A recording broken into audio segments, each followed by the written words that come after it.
जय श्री ओम नमः सिद्धेभ्यः। जय श्री ओम नमः सिद्धेभ्यः। जय श्री ओम नमः सिद्धेभ्यः। ओंकार बिंदु संयुक्तम नित्यं ध्यायन्ति योगिनः कामदं मोक्षदं चैव ओंकाराय नमो नमः। मंगलम भगवान वीरो मंगलम गौतमो गणी मंगलम कुंद कुंदार्यो जैन धर्मोस्तु मंगलम। सर्वमंगल मांगल्यम सर्वकल्याणकारकम प्रधानम सर्वधर्माणां जैनम जयतु शासनम। जैनम जयतु शासनम। जैनम जयतु शासनम। इस भव के सब दुखन के कारण मिथ्या भाव तिनकी सत्ता नाश करी प्रगटे मोक्ष उपाय। प्रगटे मोक्ष। जय बोलो देव शास्त्र गुरु की जय। मोक्ष तत्व संबंधी भूल, 7 तत्व के भूल का प्रकरण चल रहा है अपना। चौथा अधिकार है, मोक्ष मार्ग प्रकाशक ग्रंथ है। और कल अपन ने बात कही थी कि मोक्ष तत्व संबंधी भूल जिस प्रकार निर्जरा तत्व संबंधी भूल है कि कर्म के एक देश अभाव का नाम निर्जरा है और बंध के एक देश अभाव का नाम निर्जरा है और सर्व कर्म बंध के अभाव का नाम मोक्ष है। जो गड़बड़ियां बंध में है जैसे निर्जरा में है, उस प्रकार की गड़बड़ियां मोक्ष तत्व के संबंध में भी है। कल थोड़ी सी अपन ने चर्चा की थी पहले पैराग्राफ पे कि जो बंध और बंध के निमित्त से होने वाले दुख दोनों को नहीं जानता, वह मोक्ष तत्व को भी नहीं जानता, क्योंकि बंध के सर्वदेश अभाव का नाम मोक्ष है। ये बात अपन ने कल थोड़ी की। अब आज दूसरा पैराग्राफ है जो उसमें से एक बिंदु है, इस पर चर्चा करना है और फिर अपन आश्रव के जो भेद हैं पुण्य पाप संबंधित अयथार्थ श्रद्धा, उसकी चर्चा प्रारंभ करेंगे, है ना। निकालिए पेज नंबर 90 पैराग्राफ नंबर 2 है अपना, जो अभी चर्चा करना है। इस जीव को कर्मों का और उनकी शक्ति का तो ज्ञान है नहीं। ये वैसी बात हो गई जो निर्जरा में कहा था ना, क्योंकि इंद्रिय ज्ञान से न तो कर्म को जानता है और न ही कर्म में फल देने की शक्ति को जानता है। ठीक है, आगे। इसीलिए बाह्य पदार्थों को दुख का कारण जानकर उनका सर्वथा अभाव करने का उपाय करता है ना। क्या करता है सुशील भैया? बाह्य पदार्थ को दुख का कारण, इसको ऐसा लगता है कि हमारे पास यदि पैसा नहीं है तो हम दुखी हैं, तो इस प्रकार का उपाय करता है कि हमेशा पैसा बना रहे, सर्वथा अभाव करना चाहता है बाह्य कारणों का, है ना। अब आगे क्या कहते हैं टोटल में, तथा यह तो जानता है कि सर्वथा दुख दूर होने का कारण इष्ट सामग्रियों को जुटाकर सर्वदा सुखी होना है। क्या मानता है अजीत भैया कि मैंने जो इष्ट सामग्री है उनको मैं जुटा के हमेशा रखूंगा तो मैं हमेशा सुखी रहूंगा। ठीक है ना जैन साहब? ऐसे ही मानता है ना। देखना अभी अपनी अवस्था युवा अवस्था है, तो अपन क्या सोचते हैं कि ये जो अभी हमारे पास सामग्री बनी हुई है वो बनी रहे, कोई रिस्क नहीं रहे। कुछ तो अपन ने फिक्स में डाल दिया, कुछ मूवेबल में डाल दिया, लेकिन इसको पता नहीं है भले ही सामग्री बनी रहेगी तो सामग्री को बनाए रखने का जो तेरा निरंतर विकल्प है वो दुख रूप है। एक, उसके अलावा सामग्री भले ही उदय के अनुसार बनी रहे, उसके अलावा शरीर तो जर्जर हो रहा है। किस चीज को तू बना के रखेगा? कैसे रुकेगा इसको? है बाहर के अंदर, बाहर की विपरीत किस चीज को? तो ये क्या पूरी कोशिश करता है कि सब एक जैसा रहे, शरीर भी मेंटेन रहे, धन भी बना रहे, पुत्र भी ऐसा रहे, पड़ोसी भी ऐसा रहे, और सब अगर सही रहेगा तो मैं सुखी हो जाऊंगा। संजय भाई ऐसा ही है इसकी प्लानिंग, है ना। शरीर भी स्वस्थ रहे, व्यापार भी बढ़िया चलता रहे, नौकर भी आज्ञाकारी रहे, पुत्र भी ऐसा रहे, बहू भी ऐसा समाज में, मंदिर में भी हमारी वो प्रतिष्ठा बनी रहे, सबको वो क्या करना चाहता है, सबको व्यवस्थित अपनी इच्छा के अनुसार रहे। लेकिन टोडरमल साहब ने कहा ऐसा कदापि नहीं हो सकता। सुशील भैया, ऐसा कदापि नहीं हो सकता। क्या कि तू जिन जिन को जोड़कर सुखी होना चाहता है और वह सब उदय इस प्रकार का आ जाए कि ऐसा कदम, तो फिर क्या होगा जैन साहब? अगर ऐसा नहीं हो सकता है तो दुखी ही होगा। तो ये लिखा है, यह वृथा ही खेद करता है, बिना कारण यह खेद करता है, क्योंकि वो पॉसिबल नहीं है। कोई एक आधे, कोई आपके विकल्प के अनुसार कोई काम हो गया संजय जी वैसा एक आधा, बाकी तो होता नहीं है। अभी तू सबको करना चाहता है, वो पॉसिबल नहीं है। और जब होगा नहीं तो तू खेद करेगा, दुखी होगा, तो ये तो सब परेशानी का कारण है। इस प्रकार मिथ्या दर्शन से मोक्ष तत्व का अयथार्थ ज्ञान होने से अयथार्थ श्रद्धान है। मिथ्या दर्शन से मोक्ष तत्व का अयथार्थ ज्ञान है और फिर अयथार्थ श्रद्धान है। वो मोक्ष तत्व को यथार्थ जानता नहीं कि मोक्ष आखिर है क्या, और उसका श्रद्धान भी विपरीत है और मिथ्या दर्शन इसका बरकरार है।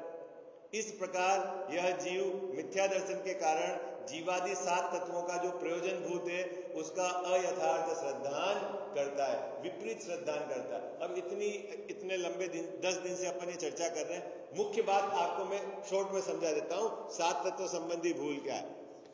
देखो, जीव अजीव तत्व संबंधी भूल, शरीर की किसी भी क्रिया का कर्ता जीव को मानता है, यह मिथ्यात्व है। पहली बात समझ में आई? शरीर की किसी भी क्रिया का किसने करा? मैंने किया, ऐसा मानता है तो मिथ्यात्व है। शरीर की कोई क्रिया जिसको धर्म मानता है, क्योंकि शरीर के आश्रय से धर्म होता है। सुशील भैया, क्या शरीर की क्रिया, शरीर का परिणमन जीव करता है, यदि ऐसा मानता है तो अयथार्थ श्रद्धान है। शरीर के क्रिया के आधार से कोई धर्म होगा, ऐसा यदि मानता है तो भी समझ लेना कि अयथार्थ श्रद्धान है। ये कौन सी भूल हो गई? जीव अजीव संबंधी भूल। आश्रव दुख रूप है। अगर आश्रव को सुख रूप माना तो समझ लेना आश्रव तत्व संबंधित अयथार्थ श्रद्धा। सरल है बात? कितना सरल हो गया, एक पंक्ति में याद रह जाए। आश्रव कैसा है? दुख रूप है। आश्रव आकुलतामय है, ऐसा और याद रखो आप। आश्रव कैसा है? आकुलतामय है ना। पुण्य बंध को यदि आपने संवर निर्जरा माना तो समझ लेना यह अयथार्थ श्रद्धा है। क्या? हाँ, पुण्य आश्रव, पुण्य बंध, लेकिन पुण्य भाव को यदि आपने संवर और निर्जरा माना तो समझ लेना यह अयथार्थ श्रद्धान है, मिथ्या दर्शन है, मूढ़ भूल। बंध सर्वथा दुख रूप ही है। क्या याद रखना है बंध तत्व में? बंध है ना, बंध गजावासा, वो दुख रूप ही है। आई बात समझ में? कोई भी बंध सुख रूप नहीं है। बस इतने सरल सी बात बोले, याद रह जाएगी 7 बातें। अब अपने को जो याद हो गई उसका अंदर में विचार करके निर्णय करना है। संजय जी भाई साहब क्या करना है? अंदर में विचार करके निर्णय करना। और यदि मेरे ज्ञान और श्रद्धान में विपरीतता है तो उसको मिटना है। ये मेरा वर्तमान में सुखी होने का असली पुरुषार्थ है। क्या करना है अपने को? अपने अंतरंग में यदि हमने आश्रव को सुख रूप मान रखा है, परिग्रह से हमने सुख मान रखा है, तो अपने को समझाना है। क्या समझाना है जैन साहब? कि परिग्रह से सुख नहीं, दुख है, और परिग्रह जोड़ने का भाव तो दुख रूप ही है।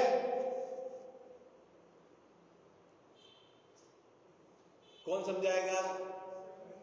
स्वयं समझाए, आगम के आधार से। युक्ति लगाओ, विचार करो आप कि जिस भाव में आकुलता है वह सुख रूप कैसे हो सकता है? वो सात तत्व संबंधी गड़बड़ी निकल जाएगी। बोलो भाई, है क्या? कितनी कितनी बातें याद रखनी है अपने को? 5-7 बातें याद रखनी है और उसका निरंतर अंदर में घुलन करना है। हाँ। पुण्य भाव कभी भी निर्जरा नहीं है, कभी भी संवर नहीं है। वो कौन सा भाव है सुशील भैया? बंद भाव है। ये अपने को समझाना है क्या? और बंद दुख रूप ही है। सरल है? हाजी या नाजी? बस इतनी सी बात है।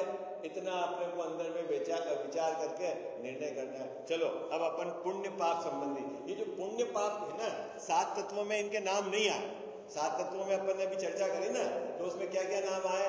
जीव, अजीव, आश्रव, बंध, संवर, निर्जरा और मोक्ष। ये 7 तत्व, इसमें पुण्य पाप नहीं। और पुण्य पाप को जोड़ देते तो 9 पदार्थ बोलते ना। तो ये पुण्य पाप क्या है?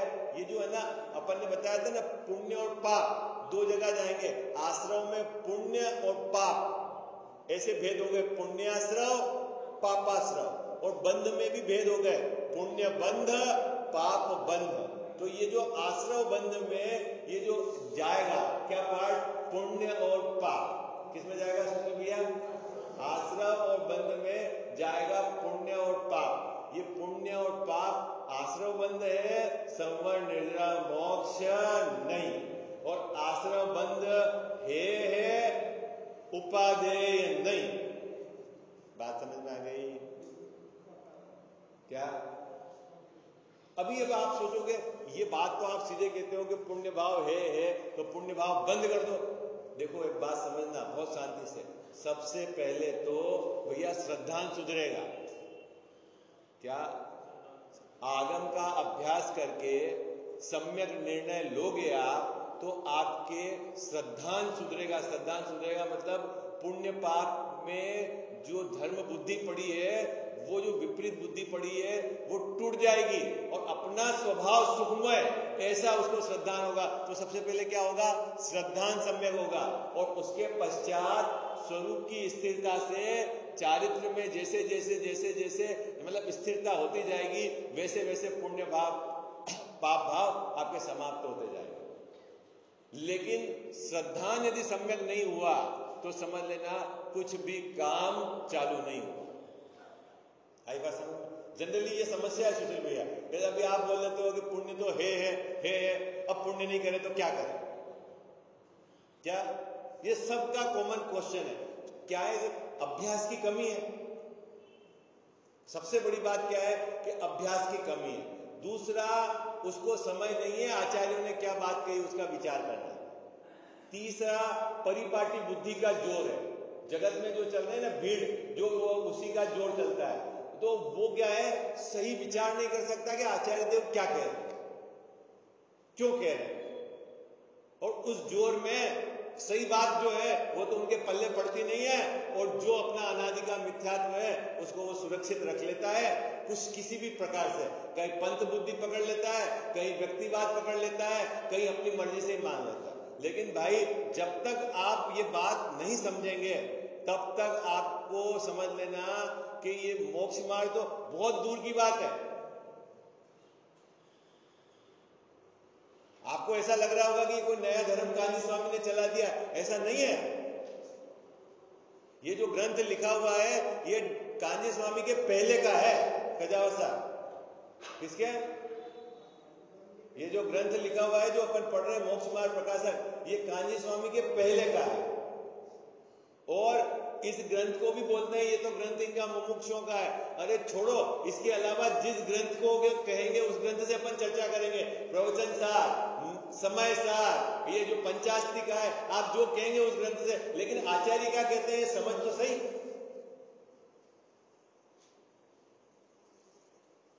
बिल्कुल आचार्य जो कहते हैं उस बात को नहीं सुनना, नहीं समझना और ये ऐसा मानता है कि मैं जो मानता हूं उससे काम हो जाएगा, तो भैया आप स्वयं धोखे में है।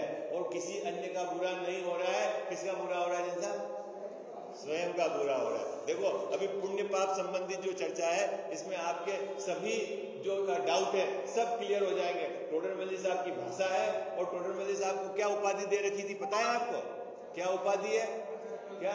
आचार्य कल्प।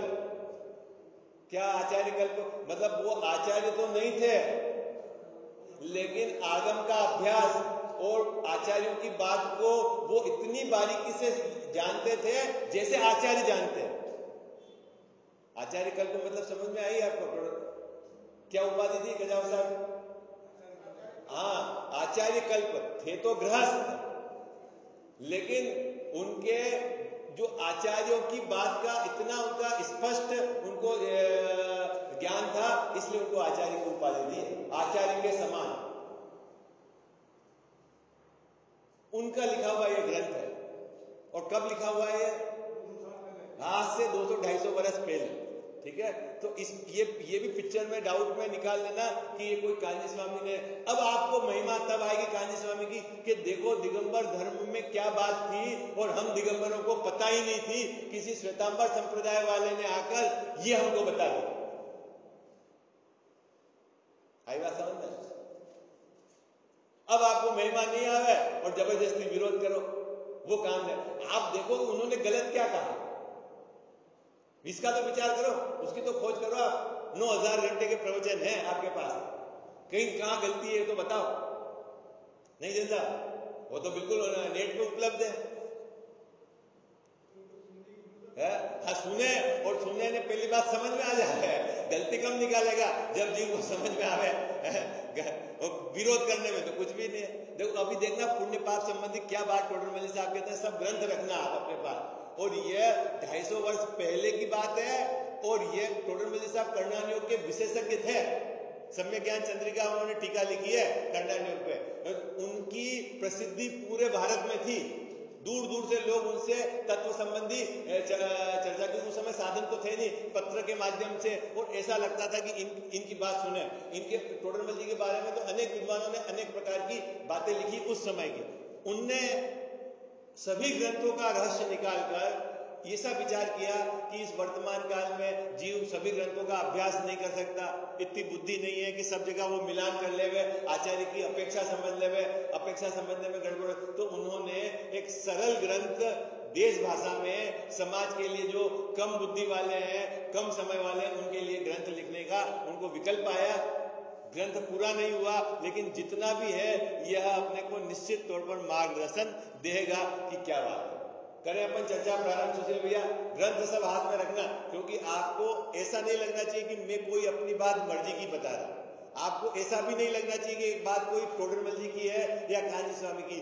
यह है केवली भगवान की बात है। किसकी बात है?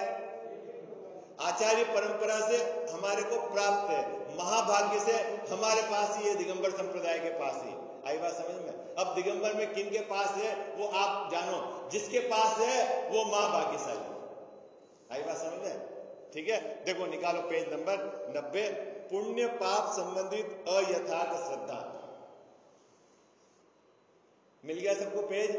अब मैं पढ़ता हूं, बहुत शांति से आप सुनना, एक एक बात को फिर अपन विचार करेंगे।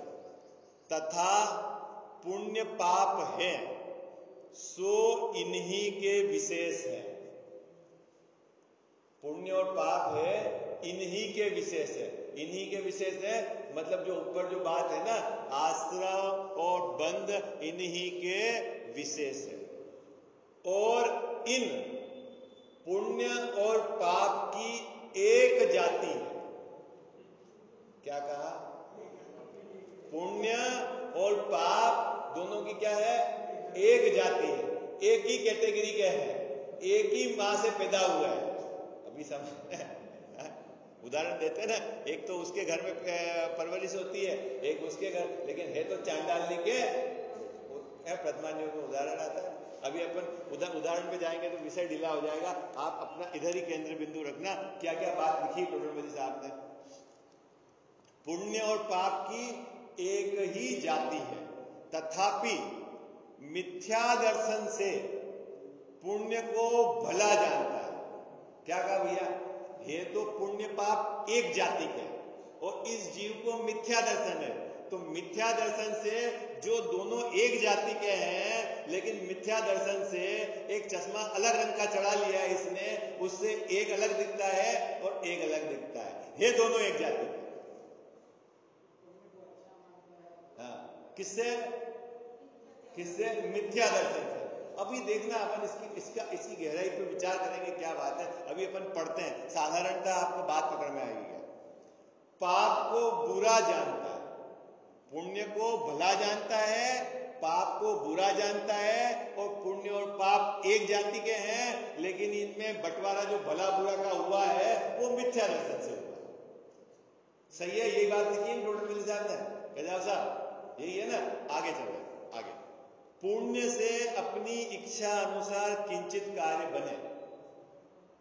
जब पुण्य का उदय आता है तो जब इसकी इच्छा हो और वैसा ही बाहर में कार्य बन जाए, उसको भला जानता है। और पाप से इच्छा अनुसार कार्य नहीं बने, उसको बुरा जानता है। परंतु दोनों ही आकुलता के कारण है, इसीलिए बुरे ही हैं। ठीक है, आगे।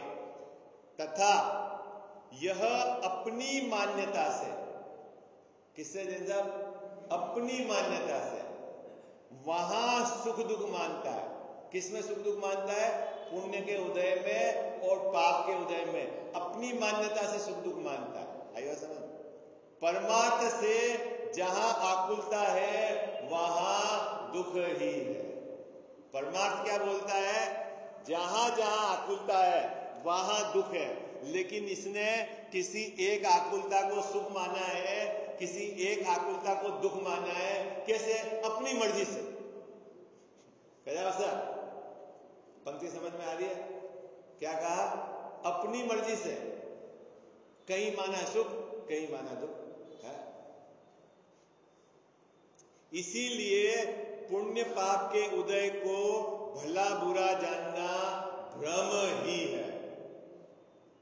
भ्रम मतलब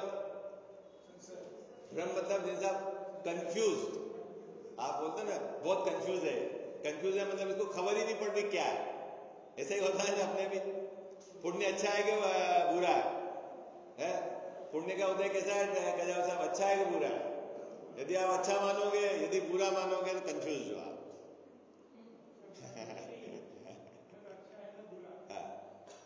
जो है।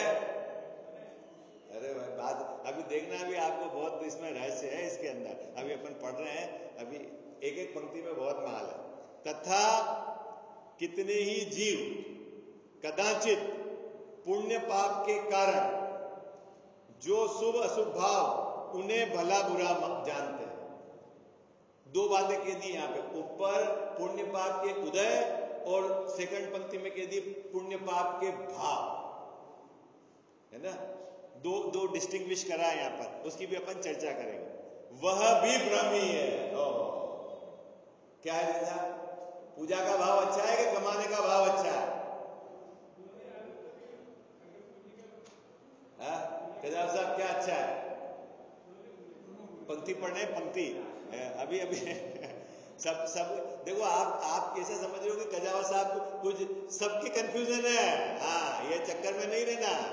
सात तत्व की भूल सबकी थोड़ी मिट गई है क्या? सबके गड़बड़ी चल रही है।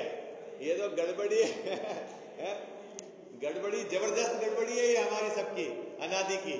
कोई व्यक्ति विशेष की गड़बड़ी चल रही है ऐसा नहीं है। अगर गड़बड़ी सुधर जाती तो अपन अभी मोक्ष मार्ग में लग जाते, ज्ञानी धर्मात्माओं की श्रेणी में आ जाते हैं। और इसको बिल्कुल हंसी में निकालने जैसी बात नहीं है, गहराई से विचार करने जैसी बात है। आई बात समझ में? कितने ही जीव कदाचित पुण्य और पाप के कारण जो शुभ भाव और अशुभ भाव उन्हें भला बुरा जानते हैं, वह भी भ्रम ही है, क्योंकि दोनों ही कर्म बंध के कारण है। ठीक है, आगे। इस प्रकार पुण्य पाप का अयथार्थ ज्ञान होने पर अयथार्थ श्रद्धान होता है। यह मिथ्या दर्शन का स्वरूप है। कितना सरल है विषय, बोलो किसको समझ में नहीं आया? अरे हाजी है ना जी, किसके समझ में नहीं आई ये बात? सुशील भैया ये पैराग्राफ समझ में आ गया सबके? अब अपने अंदर में परिणति को देखो क्या चल रही है धारा। हाँ? सभी लोगों को अंदर में ऐसी विपरीतता पड़ी हुई है कि ये जो शुभ भाव है ना ये अच्छा है बहुत। देखो एक जबरदस्त है, कोई इतना घर से भागता है, अरे लेट हो गया मंदिर में, ये वो वहां जाना है, अब 15 मिनट लेट हो गया, 10 मिनट लेट हो गए, खुलता है तो कुछ नहीं, और वहां खुलता है और मंदिर में आके हाँ हाँ क्या हो गया गजा साहब? मंदिर में आके धर्म हो गया है? सुबह तो भाई वो भी आकुलता है, यहाँ आए तो पूजा करने की आकुलता है या पाठ करने की आकुलता है या सुनने की आकुलता है। आकुलता कहाँ मिटी? आकुलता कहाँ मिटी? तो आपने क्या करा? आकुलता का फेस चेंज कर दिया। तो वो टोडरमल साहब कह रहे हैं ये तो अपनी मान्यता से मानता है। कितने जीव ऐसा लगेगा, और मंदिर में क्या है, घर में करो भाई, आगे बच्चों का काम आएगा। आप उनको समझाने भी जाओगे, मैं ऐसे नाम भी बता सकता हूँ, उनको बोलेंगे आप 65 साल के 70 साल के हो गए, रिटायर्ड हो गए, पेंशन आती है, अब घर में रहोगे तो घर का काम कराएंगे भाई, जहाँ रहोगे मंदिर में रहोगे तो मंदिर का काम कराएंगे, घर में रहोगे तो घर का काम कराएंगे। अरे बोले मंदिर में क्या है? यहाँ रहेंगे तो बच्चों की हेल्प होगी, ये होगा, ये पोता का कर लेंगे, पोती का कर लेंगे, ऐसा कर लेंगे। तो उनको ये लगता है कि यहाँ जो काम कर रहे हैं वो बढ़िया काम। मंदिर में आ गए तो मंदिर वाले यहाँ आ गए तो यहाँ की व्यवस्थाओं में वो रम गया, जम गया। बात क्या है असल अजित भैया? बात क्या है? ये जो पुण्य पाप भाव है, पुण्य पाप भाव, इन दोनों भावों में सुख दुख का कोई संबंध नहीं है, ये दुख रूपी है। कौन सी बात चल रही है? दूसरे तीसरे पैराग्राफ है, शुभ अशुभ भाव, इसमें किसी को आपने भला माना और किसी को आपने बुरा माना, है तो दोनों बुरे ही। दो बातें हुई, देखो अभी यहां मैं लिखता हूं, यहां टोडरमल साहब का क्या एंगल है। एक तो होता है पुण्य पाप का उदय, पुण्य और पाप उसका उदय। पुण्य के उदय में क्या होता है और पाप के उदय में क्या होता है? बोलो भाई, जल्दी जल्दी बोलो, ये तो आपको सब परिचित है। पुण्य के उदय में क्या होता है कि जैसी आपकी इच्छा होती है उसके अनुकूल बाहर में काम हो जाता है। क्या? इच्छा के अनुरूप सामग्री मिल जाती है और यहां नहीं मिलती है। ओके, ठीक है। और ये तो हुआ उदय। और भाव दूसरे नंबर पे है शुभ अशुभ भाव। ये कहां होते हैं भाई शुभ अशुभ भाव? ये एक समय की हमारी पर्याय में, ठीक है, ओके। अब इसमें क्या है कि एक भाव को ये अच्छा मानता है और एक भाव को बुरा मानता है, ओके। ये चलती ना गड़बड़ी, एक भाव को अच्छा मानता है। अब मेरा प्रश्न है, एक भाव अच्छा क्यों है? सुशील भैया, क्यों अच्छा है पुण्य भाव? क्यों अच्छा है?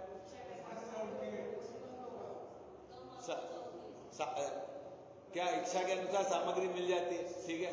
अब दुख क्या है? सामग्री का मिलना नहीं मिलना दुख है कि इच्छा का होना दुख है? क्या कह रहा सर? बीमारी क्या है? हाँ? अरे बोलो, सामग्री प्रॉब्लम क्या कहां है? कि इच्छा है, ये दुख है। क्या दुख है? इच्छा है, ये दुख है। और सामग्री का मिलना और नहीं मिलना, अगर ये मिट जावे, ये मिट जावे, फिर सामग्री रे नहीं रे उससे क्या फर्क पड़ता है?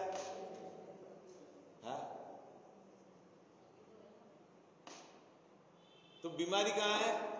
यहां। ठीक है। और इसके साथ क्या है? मिथ्या दर्शन चल रहा है। मिथ्या दर्शन क्या करता है कि किसी सामग्री जो मिल गई अनुकूल उसको सुख मानता, तो वो मिथ्या दर्शन बीमारी है। सुशील भैया, आपने ये इच्छा कही कि मेरे घर का मकान हो तो मैं सुखी हो जाऊं, तो पहले तो घर का मकान होना, मिल गया है अनुकूल सहयोगी, ये तो आपके पुण्य का उदय है। लेकिन बीमारी खड़ी रही, क्योंकि सामग्री के मिलने से सुख दुख का कोई संबंध नहीं है। बीमारी जो इच्छा है वो खड़ी रही, और मिथ्यात्व है कि उस सामग्री से सुख माना, ये दोनों बीमारी खड़ी रही, तो आपका दुख बना। आई बात पकड़ में आपको? बीमारी क्या? एक मिथ्या दर्शन और इच्छा, ये दोनों आपकी खड़ी रही। अब ये क्या करता है? इन दोनों बीमारी को तो मिटने का प्रयास नहीं करता है। ये मानता है कि सामग्री मिल जाए, सामग्री मिल जाए, सामग्री मिल जाए तो मैं सुखी हो जाऊंगा। और एक फार्मूला सुन लो, आज तक एक भी जीव अपनी इच्छा को पूरी करके करके सुखी नहीं हुआ। जितने भी जीव सुखी हुए हैं, सबने इच्छा का अभाव ही किया है। क्या कह साहब? क्या इच्छा को पूरा करके एक भी जीव आज तक सुखी नहीं हुआ? कोई आपके पास हो उदाहरण तो बताओ कि इसने अपनी इच्छा के अनुसार ये सब सामग्री को जोड़ लिया और वो सुखी हो गया। तो फिर अपन भी उस रास्ते पे चलें कि भाई इच्छा को पूरा कर करके सुखी होंगे। कैसे सुखी होंगे? इच्छा के अभाव। तो बीमारी जो है वहां चोट करनी है अपने को। अभी इच्छा क्यों क्रिएट होती है? ये एक समस्या। हाँ, ये एक समस्या इच्छा क्यों? क्योंकि बाहर के सामग्री को आपने सुख दुख का कारण मान रखा है, वो मिथ्या चल रहा है अंदर पीछे। क्यों कदा साहब? बाहर की सामग्री को यदि आपने सुख दुख का कारण मान रखा है, उनके आधार से सुख दुख होता है ऐसा मान रखा है, तो डेफिनेटली इच्छा होगी। बार बार फिर वो जिसको आपने सुख का मान रखा है उस सामग्री को जोड़ने का आपको बार बार भाव आएगा। तो वो जो मिथ्यात्व चल रहा है, और वो मिथ्यात्व कैसे मिटे? मिथ्यात्व कैसे मिटे? कि आचार्य देव जो बात बता रहे हैं सात तत्व संबंधी, भाई तू बैठकर गहराई से विचार कर, अंदर में बारंबार विचार कर, अंतर्मुख पुरुषार्थ कर, युक्ति लगा, तर्क लगा, निर्णय कर कि ये जो बात कह रहे हैं आचार्य देव ये सही है कि नहीं, और यदि सही है तो उसका बारंबार बारंबार गुलन कर। जब तक मिथ्या दर्शन आपका पीछे से नहीं मिटेगा तब तक ये बीमारी चालू रहेगी।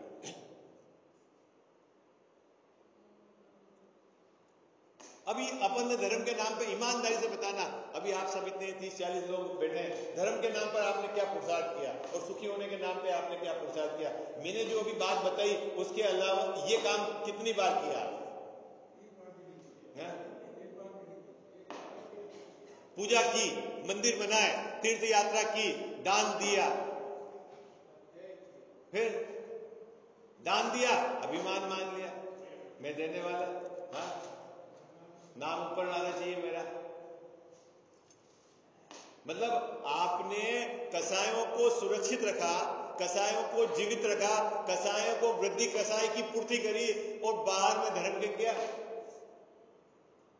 मुझे 25 साल हो गए अभिषेक करते करते, काई का जोर चल रहा है?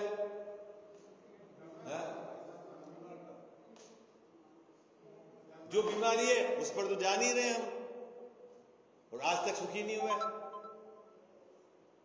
फिर बोलते हैं भगवान भरोसे पड़ा रहा। अभी आप ही कर सकते हो। और भगवान कह रहे हैं कि तू सुख का आनंद कंद है, सुखमय है, तू तेरी प्रभुता का तो तुझे पता चले। समय हो गया। अभी अब ये पैराग्राफ आपको घर पे 10 बार पढ़ना है, फिर कल अपन इसकी चर्चा करेंगे। क्या पैराग्राफ पढ़ना है आपको 10 बार?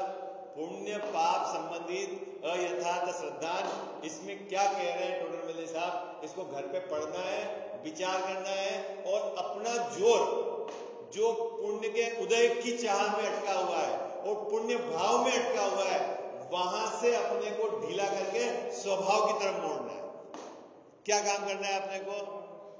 अपना जो निरंतर जो अपने को ये भावना चल रही कि पुण्य का उदय बना रहे, पुण्य का उदय बना रहे, और पुण्य भाव उधर में अपनी जो है चाशनी, इंटरेस्ट, रुचि वहां से हटकर किधर स्वभाव की तरफ जाए। कब जाएगी स्वभाव की तरफ? जब आप इसके अनुसार बारंबार विचार करके निर्णय करें। ये देखो पुरुषार्थ है, जबरदस्त पुरुषार्थ है। मैं कह रहा हूं कि पूजा से भी लाख गुना इसमें आप विचार करोगे तो फायदा है।